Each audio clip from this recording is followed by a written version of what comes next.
I push? I push something. Okay. Sorry. Okay.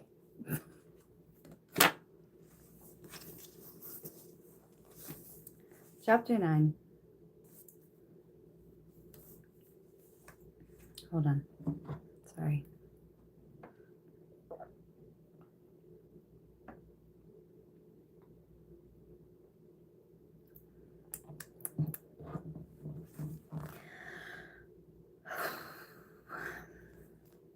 Chapter 9. Meg goes to Vanity Fair. I do think it was the most fortunate thing in the world that those children could have the measles just now, said Meg one April day, as she stood packing the Go Abroady trunk in her room, surrounded by her sisters. And so nice of Annie Moffat not to forget her promise.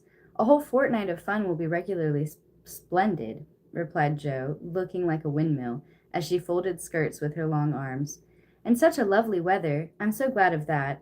Oh, and such lovely weather. I'm so glad of that, added Beth, tidily sorting neck and hair ribbons in her best box, lent for the great occasion. I wish I was going to have a fine time, and wearing all these nice things, said Amy with her mouth full of pins, as she artistically replenished her sister's cushion. I wish you were all going, but as you can't, I shall keep my adventures to tell you when I come back. I'm sure it's the least I can do, when you have been so kind, lending me things and helping me get ready, said Meg, glancing round the room at the very simple outfit which seemed nearly perfect in their eyes. What did Mother give you out of the treasure box? Asked Amy, who had not been present at the opening of a certain cedar chest, in which Mrs. March kept a few relics of past splendor as gifts for her girls when the proper time came. A pair of silk stockings, that pretty carved fan, and a lovely blue sash. I wanted the violet silk, but there isn't time to make it over, so I must be contented with my old tarlatan. It will look nicely over my new muslin skirt, and the sash will set it off beautifully. I wish I hadn't smashed my coral bracelet, for you might have had it, said Jo, who loved to give and lend, but whose possessions were usually too dilapidated to be of much use. There is a lovely old-fashioned pearl set in the treasure box, but Mother said real flowers were the prettiest ornament for a young girl, and Laurie promised to send me all I want, replied Meg. Now let me see. Here's my new gray walking suit. Just curl up the feather in my hat, Beth. Then my poplin for Sunday and the small party. It looks heavy for spring, doesn't it? The violet silk would be so nice. Oh dear. Never mind, you've got the tarlatan for the big party, and you always look like an angel in white, said Amy, brooding over the little store of finery in which her soul delighted. It isn't low-necked, and it doesn't sweep enough, but it will have to do. My blue house dress looks so well turned and freshly trimmed, but I feel as if I'd got a new one. My silk sack isn't a bit the fashion, and my bonnet doesn't look like Sally's. I didn't like to say anything, but I was sadly disappointed in my umbrella. I told Mother black with a white handle, but she forgot and bought a green one with a yellowish handle. It's strong and neat, so I ought not to complain, but I know I shall feel ashamed of it beside Annie's silk one with a gold top, sighed Meg, surveying the little umbrella with great disfavor. Change it, advised Jo. I won't be so silly, or hurt Marmy's feelings, when she took so much pains to get my things. It's a nonsensical notion of mine, and I'm not going to give up to it. My silk stockings and 2 pairs of new gloves are my comfort. You are a dear to lend me yours, Jo. I feel so rich and sort of elegant, with 2 new pairs, and the old ones cleaned up for common. And Meg took a refreshing peep at her glove box. Annie Moffat has blue and pink bows on her nightcaps. Would you put some on mine? She asked, as Beth brought up a pile of snowy muslins, fresh from Hannah's hands. No, I wouldn't, for the smart caps won't match the plain gowns without any trimming on them. Poor folks shouldn't rig, said Jo decidedly. I wonder if I shall ever be happy enough to have real lace on my clothes and bows on my caps, said Meg impatiently. You said the other day that you'd be perfectly happy if you could only go to Annie Moffat's, observed Beth in her quiet way. So I did. Well, I am happy and I won't fret, but it does seem as if the more one gets, the more one wants, doesn't it? There now, the trays are ready and everything in but my party dress, which I shall leave for Mother to pack, said Meg, cheering up as she glanced from the half-filled trunk to the many times pressed and mended white tarlatan, which she called her party dress, with an important air. The next day was fine, and Meg departed in style for a fortnight of novelty and pleasure. Mrs. March had consented to the visit rather reluctantly, fearing that Margaret would come back more discontented than she went. I'm so tongue-tied today. I'm really sorry.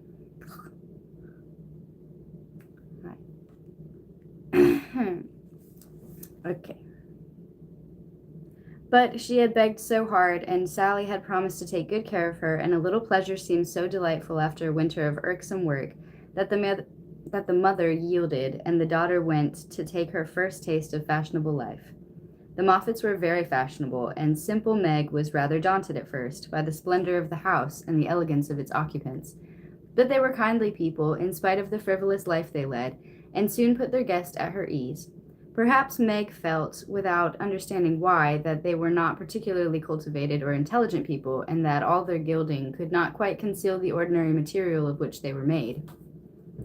It certainly was agreeable to fare sumptuously, drive in a fine carriage, wear her best frock every day, and do nothing but enjoy herself.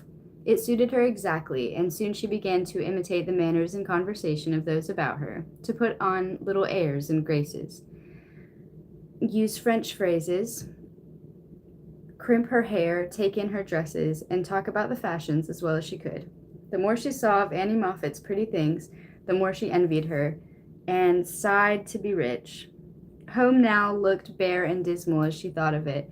Work grew harder than ever, and she felt that she was a very destitute and much injured girl, in spite of the new gloves and silk stockings. She had not much time for repinning, however, for the three young girls were busily employed in having a good time. They shopped, walked, rode, and called all day, went to theaters and operas, or frolicked at home in the evening, for Annie had many friends and knew how to entertain them. Her older sisters were very fine young ladies, and one was engaged, which was extremely interesting and romantic, Meg thought. Mr. Moffat was a fat, jolly old gentleman who knew her father, and Mrs. Moffat a fat, jolly old lady who took as great a fancy to Meg as her daughter had done. Everyone petted her, and Daisy, as they called her, was in a fair way to have her head turned. When the evening for the small party came, she found that the poplin wouldn't do at all, for the other girls were putting on thin dresses and making themselves very fine indeed. So out came the tarlatan, looking older, limper, and shabbier than ever beside Sally's crisp new one.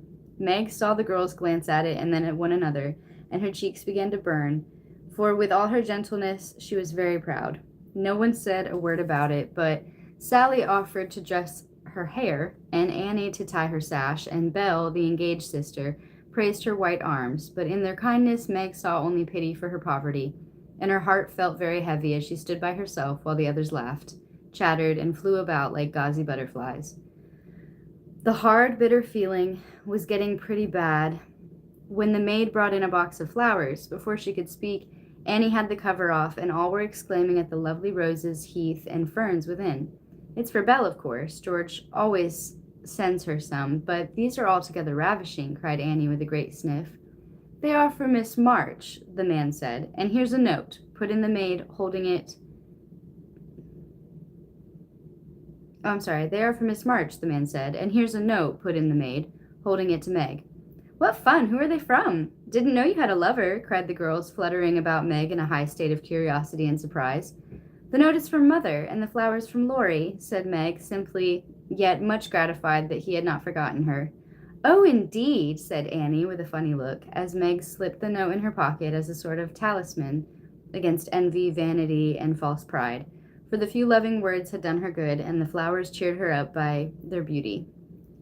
Feeling almost happy again, she laid by a few ferns and roses for herself, and quickly made up the rest in dainty bouquets for the breasts, hair, or skirts of her friends, offering them so prettily that Clara, the elder sister, told her she was the sweetest little thing she ever saw, and they looked quite charmed with her small attention. Somehow the kind act finished her despondency, and when all the rest went to show themselves to Mrs. Moffat, she saw a happy, bright-eyed face in the mirror, as she laid her ferns against her rippling hair and fastened the roses in the dress that didn't strike her as so very shabby now.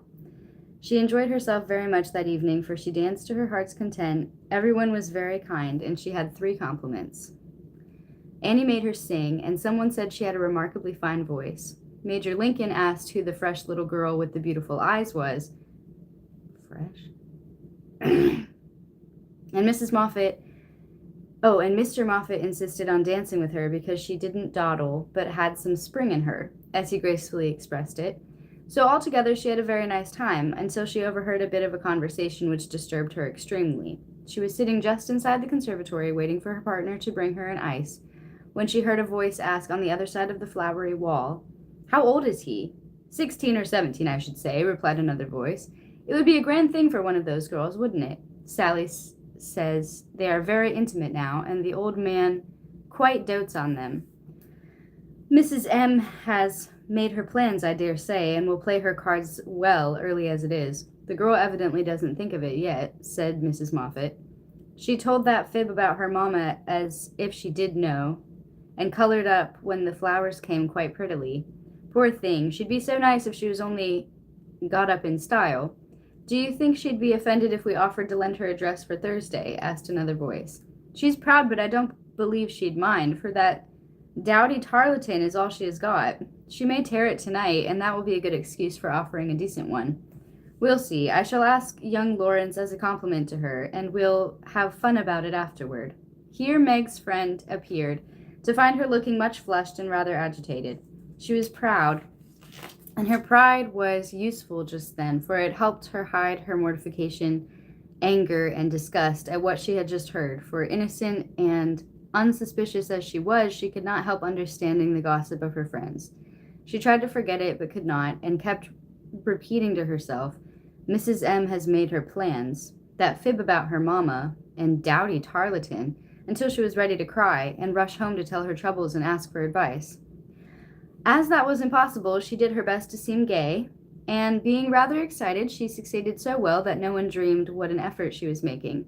She was very glad when it was all over, and she was quiet in her bed, where she could think and wonder and fume until her head ached and her hot cheeks were cooled by a few natural tears. Those foolish yet well-meant words had opened a new world to Meg, and much disturbed the peace of the old one, in which until now she had lived as happily as a child. Her innocent friendship with Laurie was spoiled by the silly speeches she had overheard. Her faith in her mother was a little shaken by the worldly plans attributed to her by Mrs. Moffat, who judged others by herself. And the sensible resolution to be contented with the simple wardrobe which suited a poor man's daughter was weakened by the unnecessary pity of girls who thought a shabby dress one of the greatest calamities under heaven. Poor Meg had a restless night, and got up heavy-eyed, unhappy, half resentful toward her friends and half ashamed of herself for not speaking out frankly and setting everything right. Everybody dawdled that morning, and it was noon before the girls found energy enough even to take up the worsted work.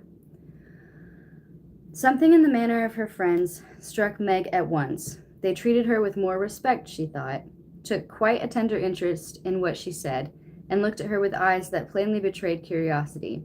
All this surprised and flattered her, though she did not understand it until Miss Bell looked up from her writing and said with a sentimental air, "Daisy, dear, I've sent an invitation to your friend, Mr. Lawrence, for Thursday. We should like to know him, and it's only a proper compliment to you." Meg colored, but a mischievous fancy to tease the girls made her reply demurely, "You are very kind, but I'm afraid he won't come." "Why not, chérie?" asked Miss Bell. "He's too old." "My child, what do you mean? What is his age, I beg to know?" cried Miss Clara. "Nearly 17, I believe," answered Meg, counting stitches to hide the merriment in her eyes. "You sly creature. Of course we meant the young man." "Oh, nearly 70. Ha." "Of course we meant the young man," exclaimed Miss Bell, laughing. "There isn't any. Laurie is only a little boy," said Meg, laughing also at the queer look which the sisters exchanged as she thus described her supposed lover. "About your age," Nan said. "Nearer my sister Joe's. I am 17 in August," returned Meg, tossing her head. "It's very nice of him to send you flowers, isn't it?" said Annie, looking wise about nothing. Yes, he often does to all of us, for their house is full and we are so fond of them. My mother and old Mr. Lawrence were friends, you know, so it is quite natural that we children should play together. And Meg hoped they would say no more. It's evident Daisy isn't out yet, said Miss Clara to Belle with a nod. Quite a pastoral state of innocence all round, returned Miss Belle with a shrug. I'm going out to get some little matters for my girls. Can I do anything for you young ladies? Asked Mrs. Moffat, lumbering in like an elephant in silk and lace. No, thank you, ma'am, replied Sally. I've got my new pink silk for Thursday and don't want a thing. Nor I, began Meg, but stopped because it occurred to her that she did want several things and could not have them. What shall you wear? Asked Sally. My old white one again, if I can mend it fit to be seen. It got sadly torn last night, said Meg, trying to speak quite easily, but feeling very uncomfortable. Why don't you send home for another? Said Sally, who was not an observing young lady. I haven't got any other. It cost Meg an effort to say that, but Sally did not see it, and exclaimed in amiable surprise, Only that? How funny! She did not finish her speech, for Belle shook her head at her and broke in, saying kindly, Not at all. Where's the use of having a lot of dresses when she isn't out? There's no need of sending home, Daisy, even if you had a dozen, for I've got a sweet blue silk laid away, which I've outgrown, and you shall wear it to please me, won't you, dear? You are very kind, but I don't mind my old dress if you don't. If you don't, it does well enough for a little girl like me, said Meg.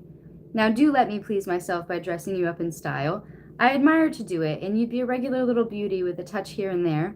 I shan't let anyone see you until you are done, and then we'll burst upon them like Cinderella and her godmother going to the ball, said Belle in her persuasive tone.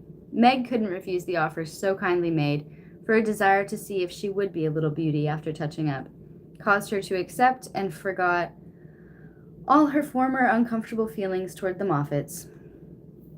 On the Thursday evening, Belle shut herself up with her maid, and between them they turned Meg into a fine lady.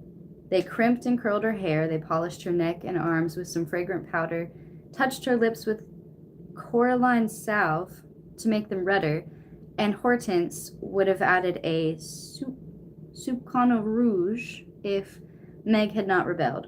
They laced her into a sky blue dress, which was so tight she could hardly breathe, and so low in the neck that modest Meg blushed at herself in the mirror. A set of silver filigree was added, bracelets, necklace, brooch, and even earrings, for Hortense tied them on with a bit of pink silk, which did not show. A cluster of tea rosebuds at the bosom, and a rouge reconciled Meg to the display of her pretty white shoulders, and a pair of high-heeled blue silk boots satisfied the last wish of her heart. A lace handkerchief, a plumy fan, and a bouquet in a silver holder finished her off, and Miss Belle surveyed her with a satisfaction of a little girl with a newly dressed doll. Mademoiselle! Oh. Come and show yourself, said Miss Belle, leading the way to the room where the others were waiting.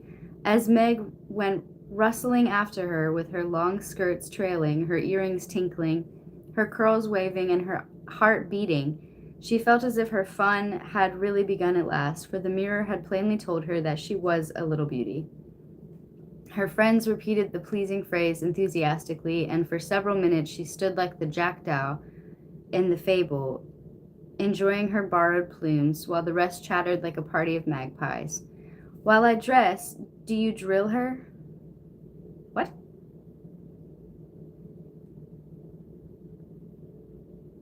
Yo, what is this sentence actually? Hold on.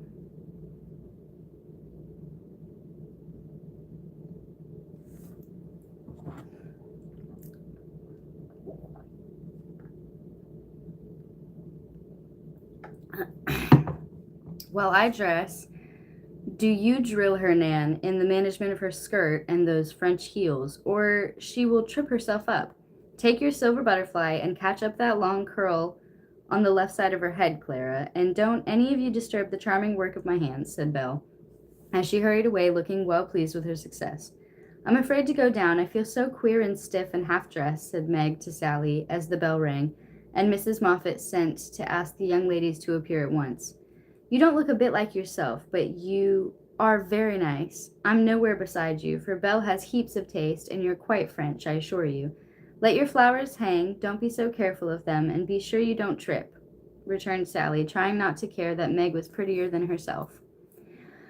Keeping that warning carefully in mind, Margaret got safely downstairs and sailed into the drawing rooms where the Moffats and a few early guests were assembled. She very soon discovered that there is a charm about fine clothes. About fine clothes, which attracts a certain class of people and secures their respect.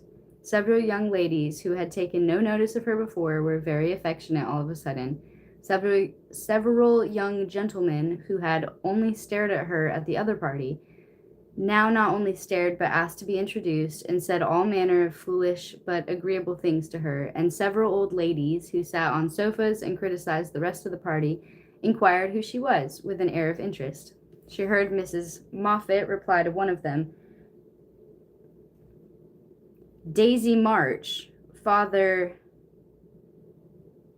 a colonel in the army, one of our first families, but reverses of fortune, you know. Intimate friends of the Lawrences, sweet creature, I assure you. My Ned is quite wild about her. Her name isn't even Daisy. That pisses me off. Sorry. Okay, I don't usually interrupt the chapter. That actually really bothers me. Okay. Dear me, said the old lady, putting up her glass for another observation of Meg, who tried to look as if she had not heard and been rather shocked at Mrs. Moffat's fibs. The queer feeling did not pass away, but she imagined herself acting the new part of a fine lady, and so got on pretty well, though the tight dress gave her a side ache, the train kept getting under her feet, and she was in constant fear lest her earrings should fly off and get lost or broken. She was flirting her fan. I have to sneeze. Okay. She was flirting? Sorry.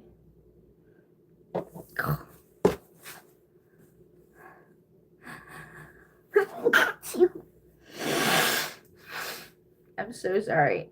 Ow. Okay.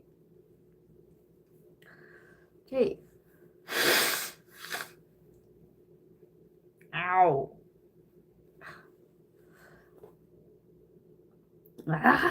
Okay, I'm sorry.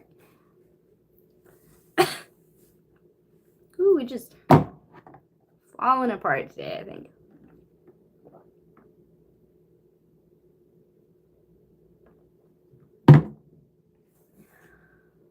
Okay.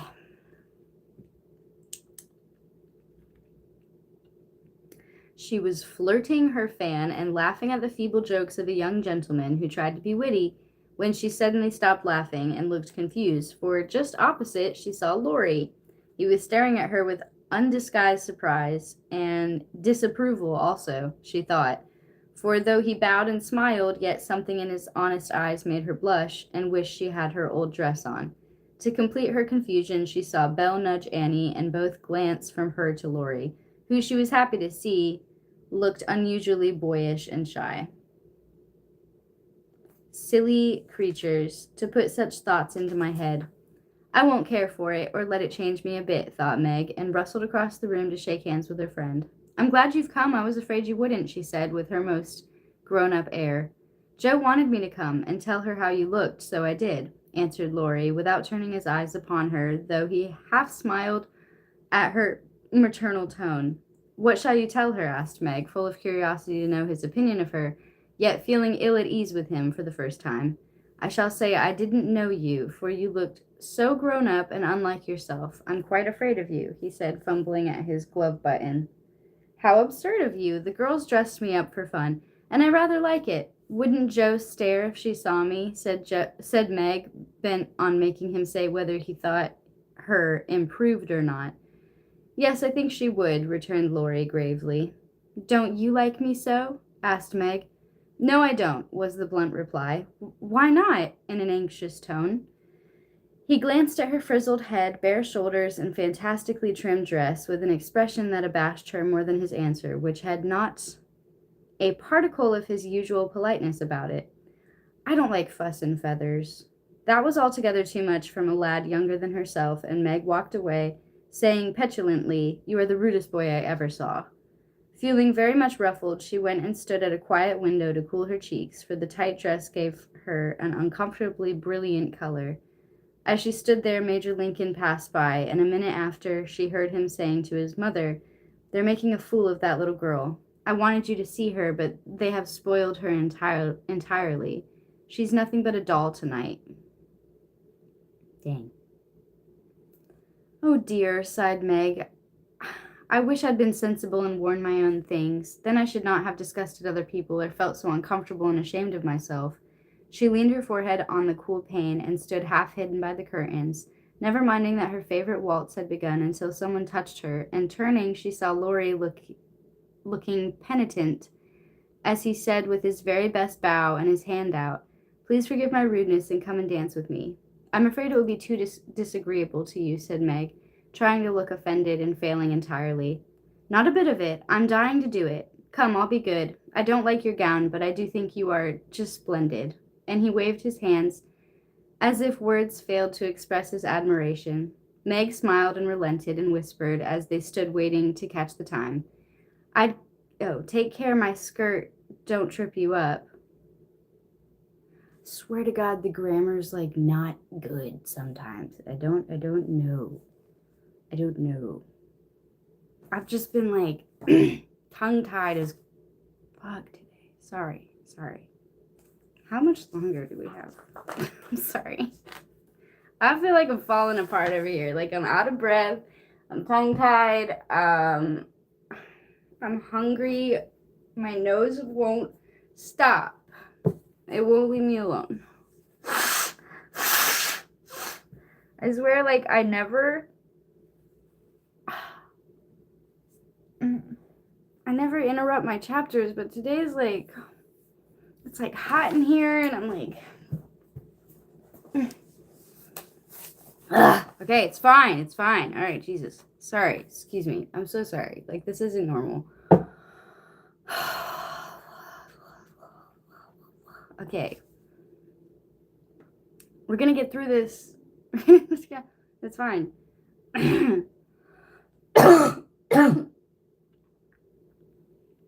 Like, what is this grammar, though? Take care. It should be doesn't.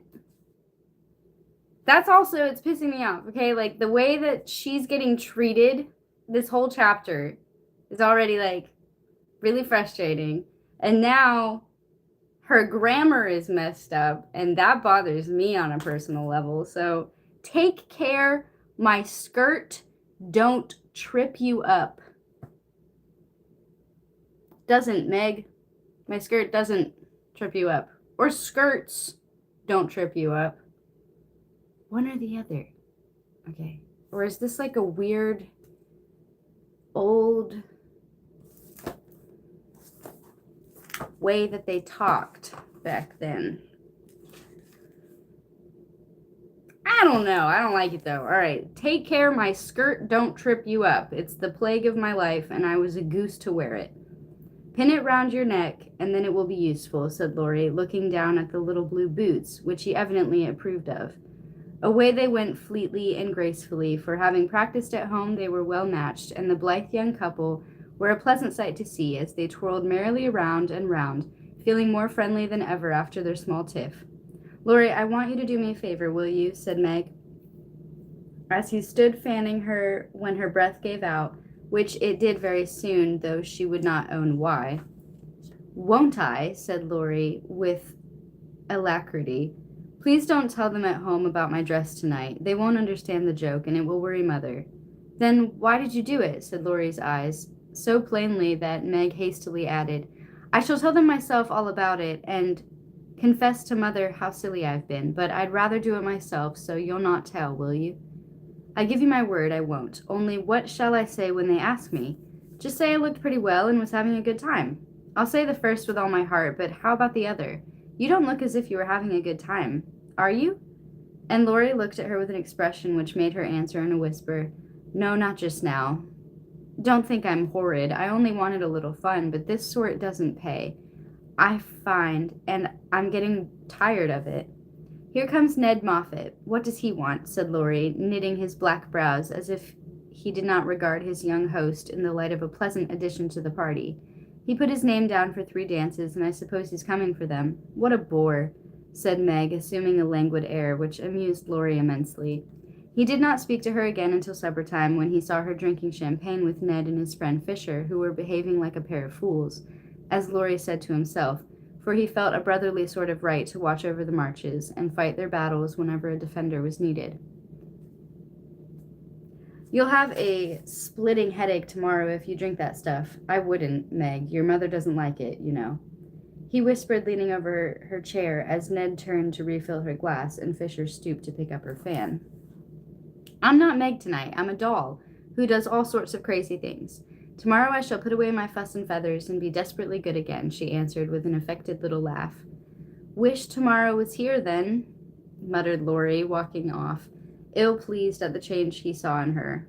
Meg danced and flirted, chattered and giggled, as the other girls did. After supper, she undertook the German polka and blundered through it, nearly upsetting her partner with her long skirt and romping in a way that scandalized Laurie, who looked on and meditated a lecture. But he got no chance to deliver it, for Meg kept away from him until he came to say goodnight.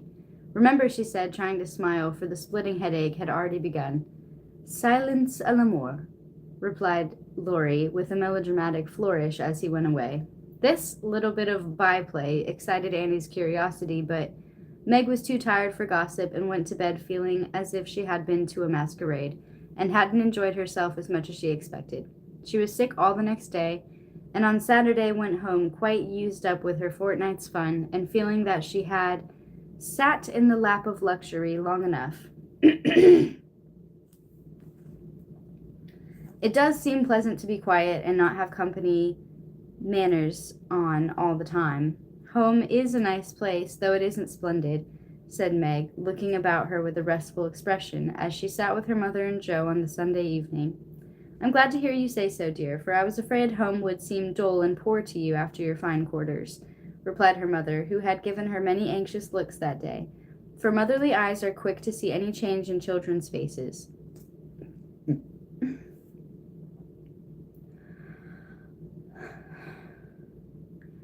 Meg had told her adventures gaily and said over and over what a charming time she had had, but something still seemed to weigh upon her spirits, and when the younger girls were gone to bed, she sat thoughtfully staring at the fire, saying little and looking worried. As the clock struck 9 and Joe proposed bed, Meg suddenly left her chair and, taking Beth's stool, leaned her elbows on her mother's knee, saying bravely, Marmee, I want to confess.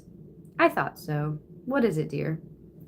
Shall I go away? Asked Joe discreetly. Of course not. Don't. I always... Oh, I'm sorry. I can't fucking it. I'm really gonna do this. I'm gonna kill myself. Okay, sorry. Huh? Of course not. Don't I always tell you everything? I was ashamed to speak of it before the children, but I want you to know all the dreadful things I did at the Moffats. We are prepared, said Mrs. March, smiling, but looking a little anxious. I told you they dressed me up, but I didn't tell you that they powdered and squeezed and frizzled and made me look like a fashion plate. Laurie thought I wasn't proper. I know he did, though he didn't say so, and one man called me a doll. I knew it was silly, but they flattered me, and said I was a beauty, and quantities of nonsense, so I let them make a fool of me. Is that all? Asked Joe, as Mrs. March looked silently at the downcast face of her pretty daughter, and could not find it in her heart to blame her little follies. No, I drank champagne and romped and tried to flirt and was altogether abominable, said Meg self-reproachfully. There is something more, I think, and Mrs. March smoothed the soft cheek, which suddenly grew rosy as Meg answered slowly. Yes, it's very silly, but I want to tell it because I hate to have people say and think such things about us and Laurie. Then she told the various bits of gossip she had heard at the Moffats, and as she spoke, Joe saw her mother fold her lips tightly as if ill-pleased that such ideas should be put into Meg's innocent mind. Well, if that isn't the greatest rubbish I ever heard, cried Joe indignantly. Why didn't you pop out and tell them so on the spot? I couldn't. It was so embarrassing for me. I couldn't help hearing at first, and then I was so angry and ashamed. I didn't remember that I ought to go away. Just wait until I see Annie Moffat, and I'll show you how to settle such ridiculous stuff. The idea of having plans and being kind to Laurie because he's rich and may marry us by and by. Won't he shout when I tell him what those silly things say about us poor children? And Joe laughed as if, on second thoughts, the thing struck her as a good idea. If you tell Laurie, I'll never forgive you. She mustn't. Must she, Mother? Said Meg, looking distressed. No, never repeat that foolish gossip, and forget it as soon as you can, said Mrs. March gravely. I was very unwise to let you go among people of whom I know so little. Kind, I dare say, but worldly, ill-bred, and full of these vulgar ideas about young people. I am more sorry than I can express for the mischief this visit may have done you, Meg. Don't be sorry. I won't let it hurt me.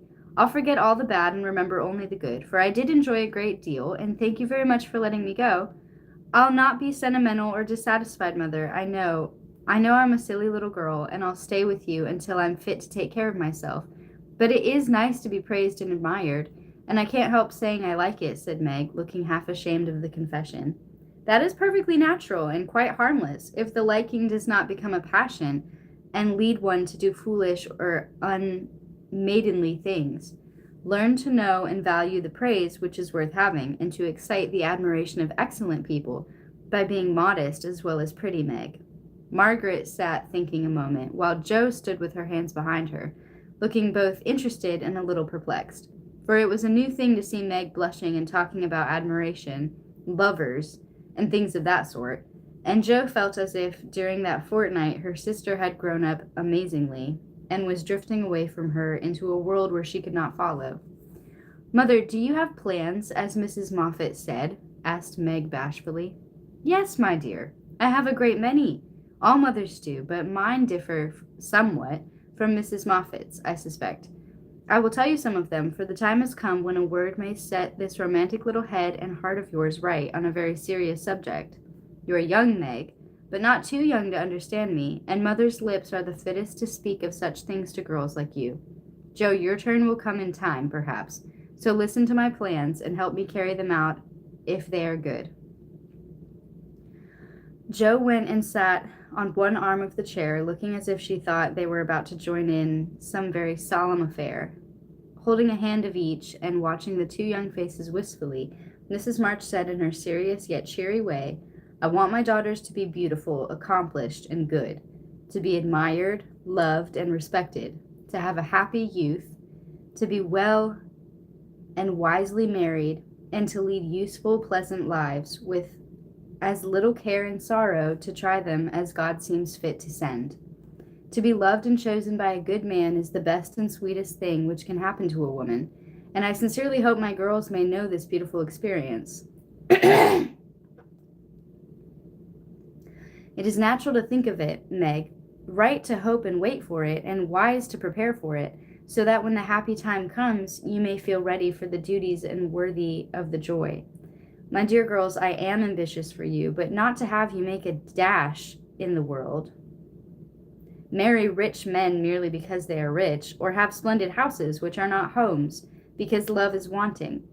Money is a needful and precious thing, and when well used, a noble thing. But I never want you to think of it as the first or only prize to strive for. I'd rather see you poor men's wives, if you were happy, beloved, contented, than queens on thrones without self-respect and peace.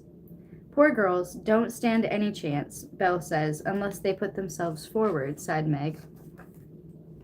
Then we'll be old maids, said Jo stoutly.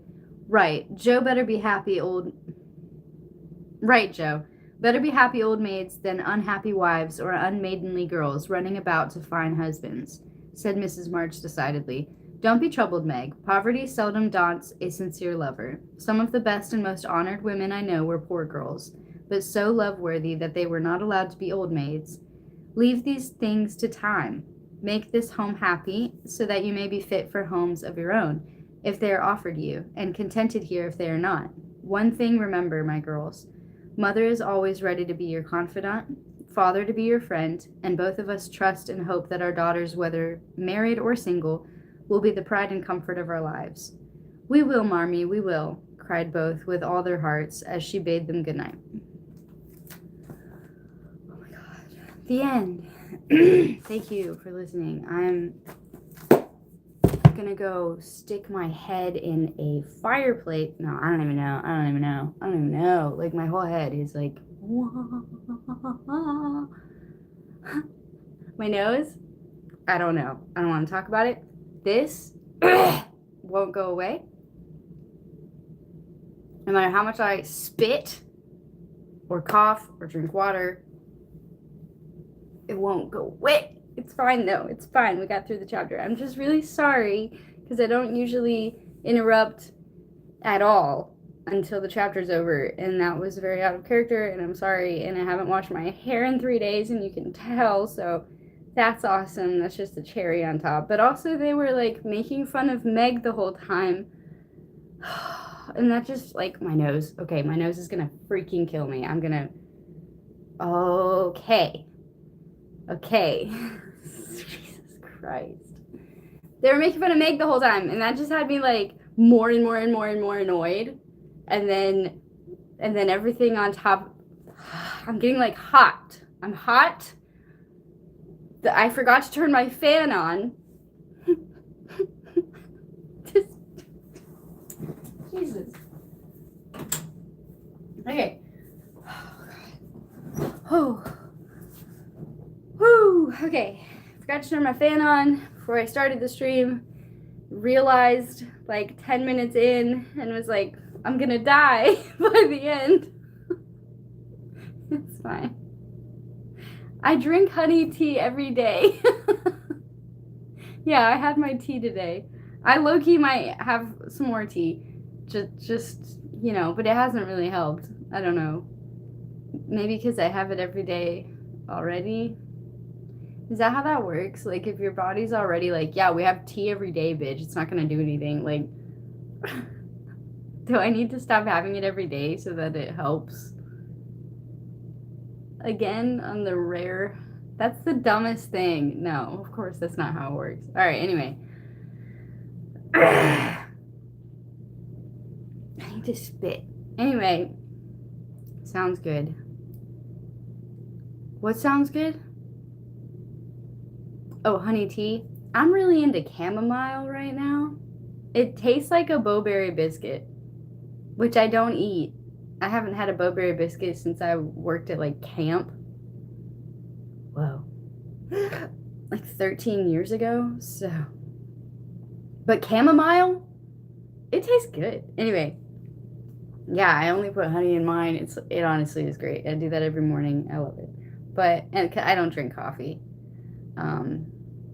Tea is, it doesn't give you energy though. I have an apple in the morning. That gives you more energy than coffee. But basically, they're making fun of Meg the whole time, how she's like poor. Why did you invite the poor girl to France with you? No, I think they're going to London. Whatever. Why'd you invite her with you for a fortnight of rich people? Fortnight is 2 weeks, by the way, in case y'all didn't. Yeah, anyway. I just started getting into coffee more. You just started getting into coffee? That's crazy. I've never drank coffee. In middle school, I tried to get myself to like it because everybody drank coffee, but, like, I've never. Yeah, a fortnight is 2 weeks. In case you weren't raised on old British shit like I was. She was invited to go to London with her rich friends. You know, they're not really her friends, obviously, from this chapter, but, like, invited to go to London to stay with her friend's family for a fortnight. And then the whole time, everyone there is making fun of her for being the one girl there that comes from a family who doesn't have money, and all her clothes are old, and she doesn't have all of the height of fashion. She doesn't have all of the things to wear that are in fashion right now, and, like, all this stuff, and, like,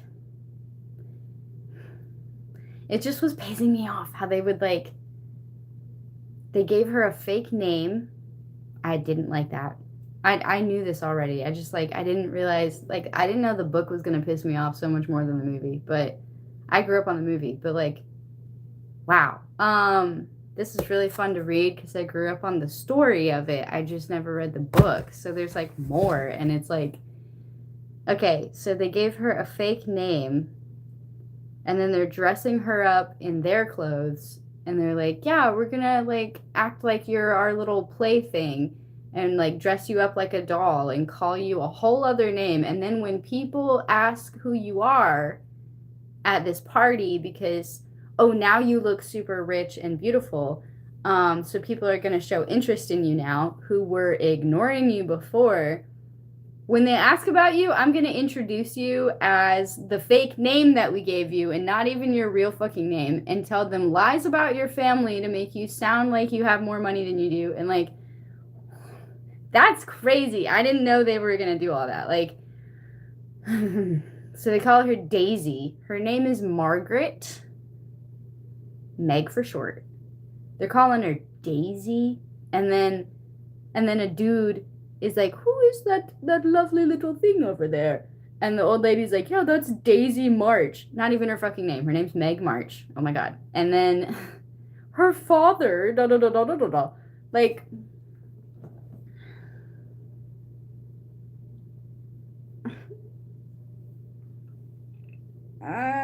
sorry. That was a really good chapter, but like the whole time I'm getting more and more mad. And then my nose, I swear that sneeze, like there's something right here.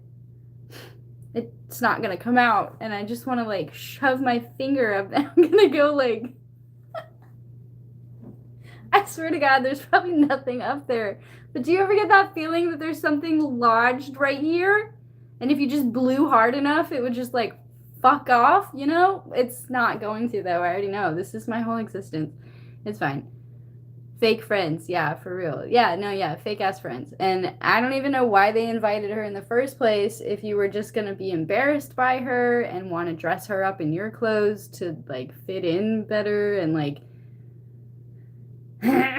all the things. Anyway, I guess it like gave her some perspective or something because she thought she wanted a life like that and then realized, oh, these people are like dumb. I love that she very quickly realized like they might look pretty and have all the money and all the possessions that I wish I had, but like the substance is not there. Like, not people of substance. We can't talk about anything real. We just gossip and like talk about what's in fashion. And she just really quickly was like, yeah, okay, I guess my house isn't like magnificent, but it's like my home and my family are just better to be around. And that's a great, you know, every chapter is amazing because they all learn a great lesson and whatever, but like that one was hard to get through. But I do love when Laurie showed up and the way he was acting and kind of like grounded her back in reality by like, she like wanted, she was getting all this other attention from fake people and not attention she's used to getting. So it was kind of like thrilling. And then he shows up and she's trying to like fish for the same type of attention from him. But he's like, nah, I don't like that type of shit. Like, I don't like seeing you dressed up like a doll and like being called a whole other name that isn't you. And like, she was like drinking and flirting and like all these things that aren't her at all. And he was just very much like, yeah, I'm not like feeding into that side of you, this new side of you. Like, I like the way he was acting. That was cool. And it like kind of gave her like a sense of shame. Although I thought, I'm a little bit annoyed because I thought that she was acting a fool getting drunk and stuff, and then he kind of like confronted her and said like, I don't really care for the dress, I don't care for the way you're acting, and then they danced together and she's acting herself again. But this was like kind of a different order of things where he did that and they dance and she's acting herself again, but then she starts drinking and goes back to flirting and it's like, just let me have my fun for the night and like I won't be like this ever again. So I guess that's how the book is. I guess the movies always spun it a different way where like, I don't know. But the movies also never included her, like, confessing to her mother, like, how she acted and stuff, so that's kind of redeeming. I'm just like, damn, Meg, I thought, like, I don't know, I just thought the order of things was different, but that's interesting. Whatever. The next one is going to be about... I don't know what that means.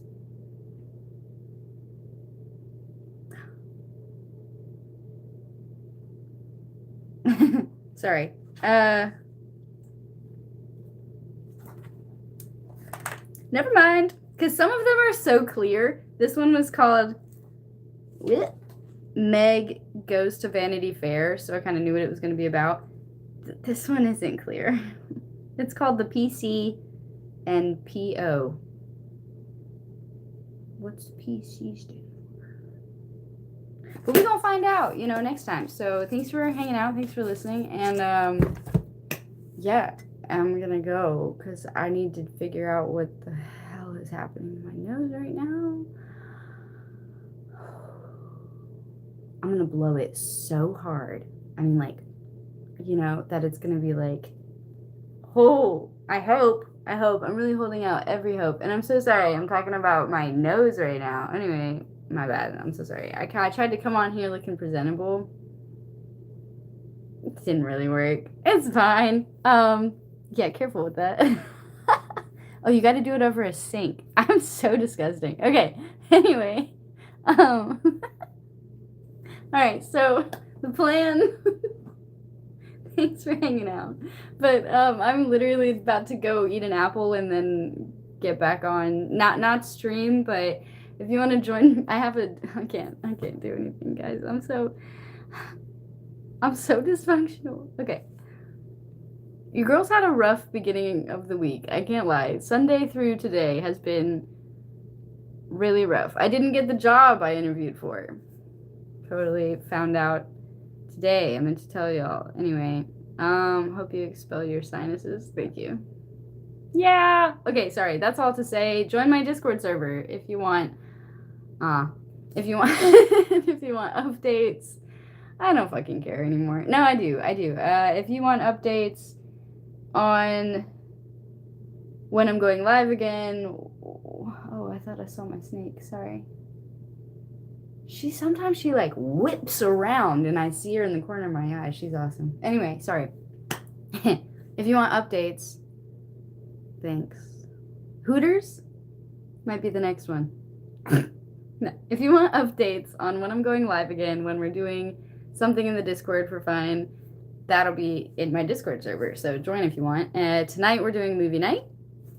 We haven't done movie night in a while, so I'm really excited. We do that. Ow!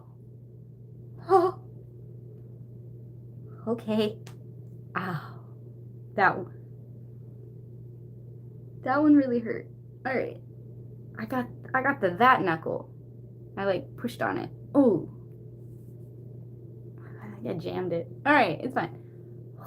Yeah, Precious. That's my snake. Anyway, sorry. I'm all over the place. We're doing movie night. We haven't done movie night in a while. So I'm pumped. And that'll be, we kind of do that in like an audio channel, voice channel in the Discord. So join if you want. We're going to watch such a good musical tonight. If you haven't seen Epic, or you have seen Epic and you're like, yo, I love Epic, come join. But anyway, what else? Oh, yes, it does, unfortunately. So I've never been to Hooters. I only say that. Precious. Okay, Oscar, I got you. I'm about to get off. But I only say Hooters because they're actually like down the road. I could walk. So like it wouldn't cost any gas. And like my other assets aren't really being appreciated right now. So I might as well get appreciated for my other assets that I have. You know what I'm talking about? So I don't know. This is a today thing. Like I just found out today I don't have the job that I was so prepared to stay at that new job for years. I was really expecting to like, it's a great job. So I'm really bummed. And I was honestly like so encouraged about the interview and hopeful I was gonna get it. So I'm really freaking bummed. And I thought I was gonna like get to my like sabbatical like without switching jobs again. Like I thought I was gonna like be set in that job for a while and very comfortable and happy, and it's fine.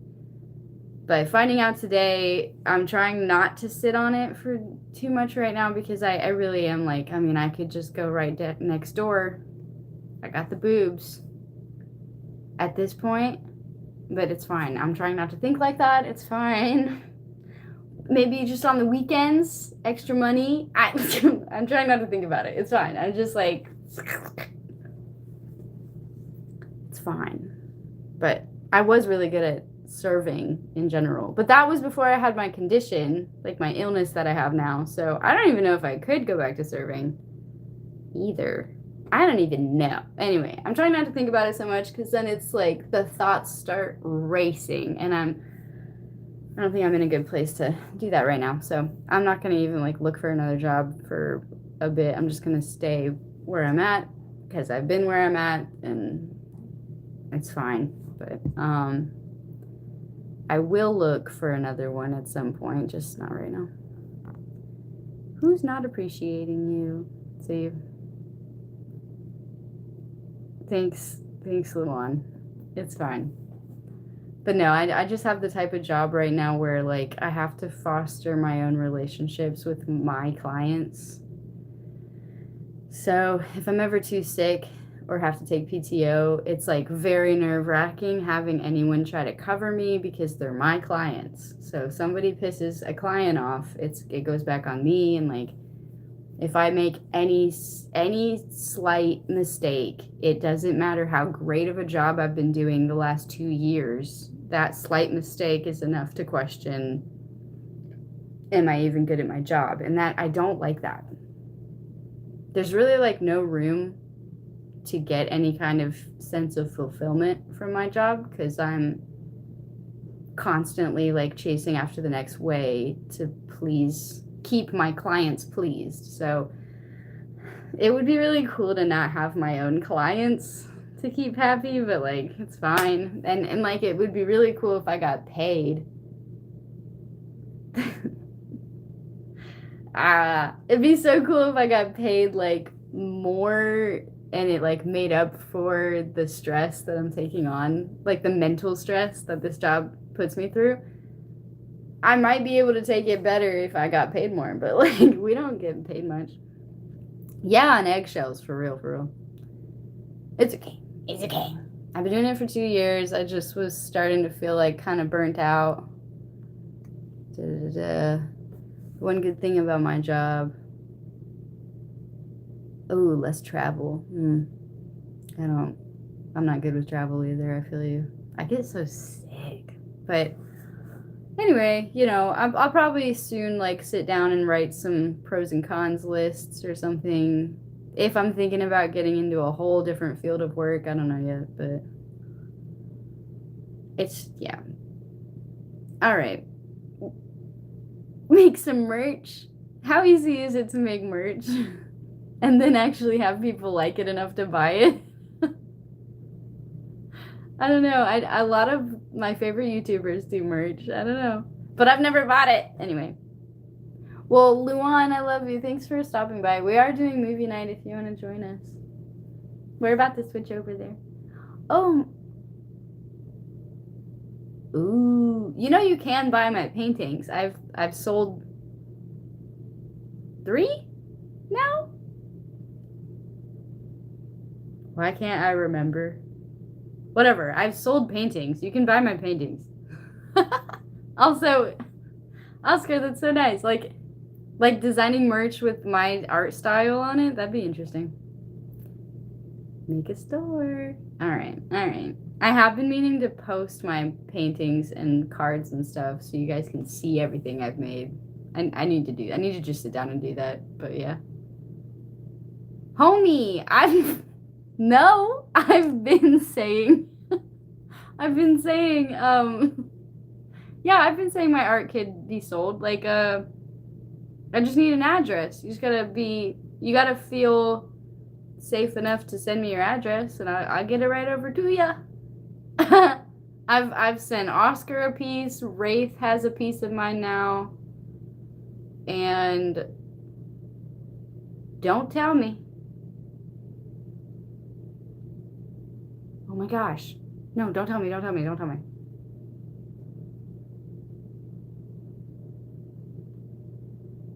It was... Oh, it doesn't matter. Dang it.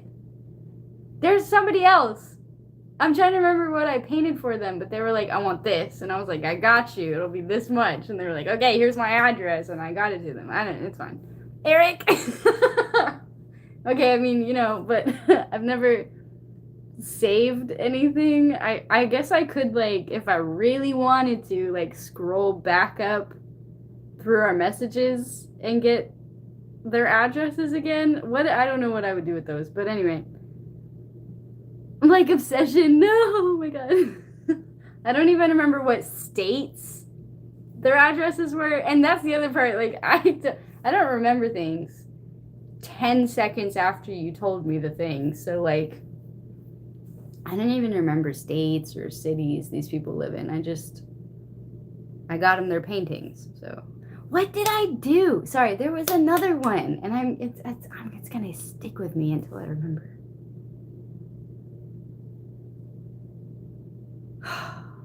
It wasn't... I really want to know. But we're about to get off. We're about to go switch over to Epic Discord. And yeah. And I apologize again for my appearance today. I remember asking... Oh. What the hell? Nah, dude, message me. Seriously, if you want to... I don't know. I probably said I don't know because it depends on what you want painted, because like out of spite. Well, and like, how long ago did you ask me? I've been streaming for years, so I've more recently got into like making stuff for people, but it also depends on what you want, because it's not like I'm an okay by the definition I suppose I am an artist of sorts. You can't send me a picture and I just replicate it. So it's very like, depends on what you want. But anyway. Perfect. Okay, cool. I was just trying to see.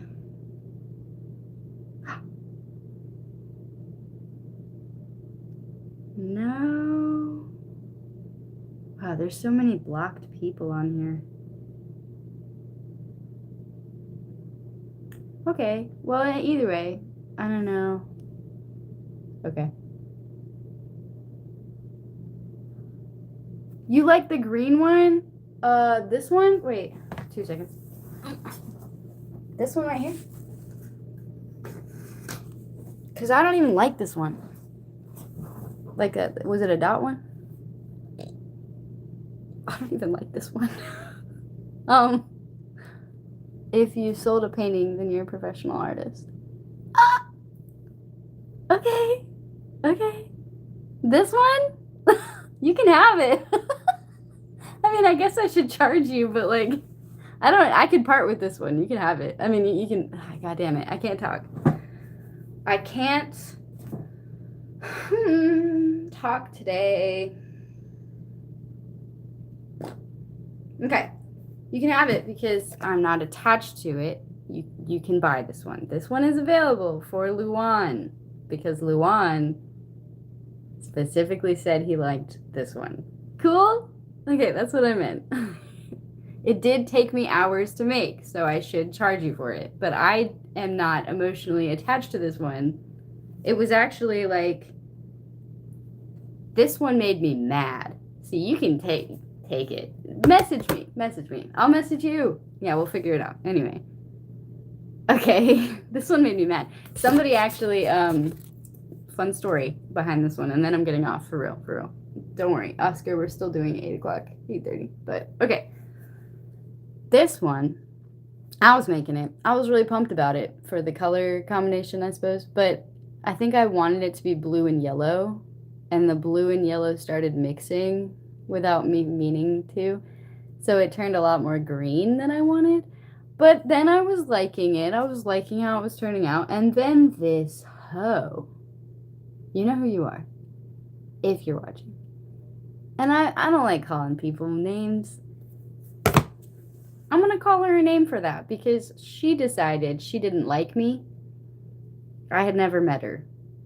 Oh my goodness. This is like the most petty story ever. I'm just going to, yeah, okay. I was hanging out with my brother and we were like, yeah, we should hang out. We could totally paint and watch. We watched something.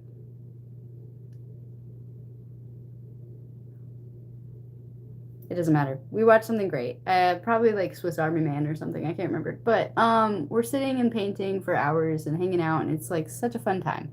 And then we're going to dinner. And so I came to see my brother. His friends are there. They're all great. He's got great friends. So that was great. Except, and she's not even his friend's girlfriend anymore, but his best friend had his girlfriend there at the time. I had never met her. She's like insanely standoffish, and I'm trying to be as like not awkward and kind and like not like too talkative because I am like the age difference is pretty big with me and my brother. So like these are like younger, like young adults, and I'm over here like almost 30. So I was like, let me not like talk their ears off and be annoying because that might make it feel even more awkward, but let me not be totally silent and awkward. So like I'm trying to find a happy middle, and this girl is so standoffish. So I'm trying to be like friendly and smiley and not return her standoffish energy at least. Then we go to dinner, and I had to leave this on the table to dry. These take a while to dry. So I made it clear, like, yeah, when we get back, I'll pick this back up when I get back from dinner, but like I have to leave it here. It's still drying. So I made it really clear, like, if you touch it, you will mess it up. I get back. She like, these are dots, okay? She smeared them. And I can't, like, I'm sorry, that's on a level of, like, diabolical to me because you don't know me. You don't even know me. We just met. I'm so much older than you. I've only been nice. And I'm your boyfriend's best friend's sister. Okay, so for some reason, she felt she was on grounds to ruin my painting because just my presence annoyed her. And her reason, like she joked about it later. No shame. And obviously, she's really young. She's super immature. It's fine. It's just like my presence alone annoyed her. And because I was so friendly, there must be something wrong with me. I don't know. And I think me being as smiley as I am and friendly, she decided there's something like she must be to her, I must be a bitch. That was her idea behind the whole thing. So I come back and all the dots are smeared. It looks so intentional. And I ask about it later.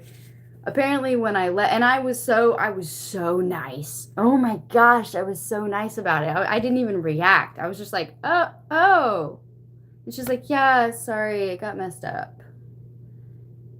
I was like, oh, that's fine. You know, I didn't even like it that much anyway. I'll try to figure it out, right?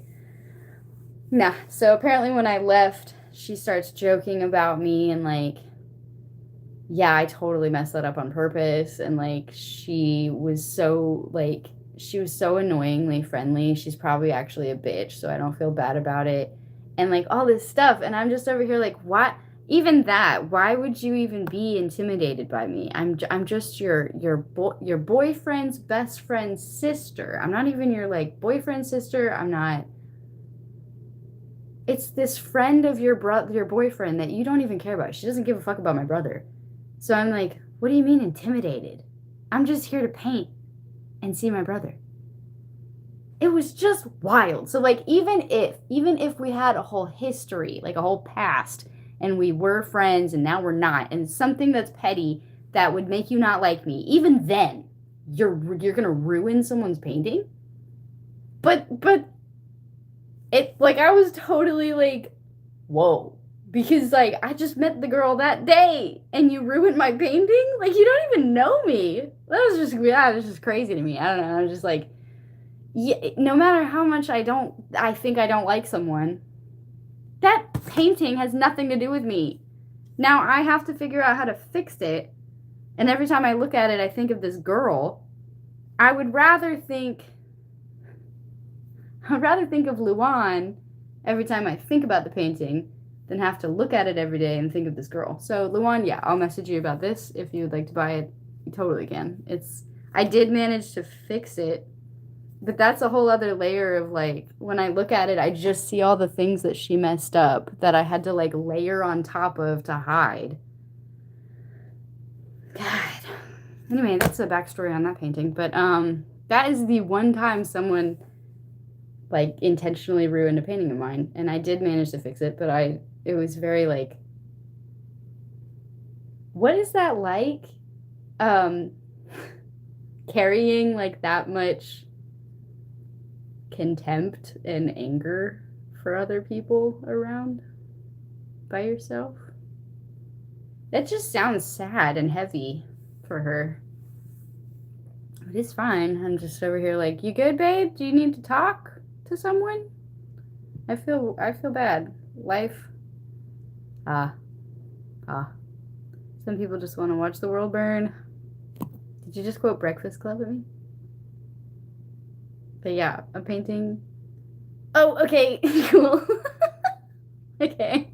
Well, I'm gonna message you about it. We can figure something out. I totally got you. It's already ready to ship. So, every time I sell a painting, I write like a little personalized handwritten note with it, like thank you, and I'll do that. But anyway, cool. Well, now. Oh, well, cool. Thanks. Hi, Carrie. Yeah. No, yeah, me too. I might have like something to say about someone, but that doesn't mean I want to hurt you or want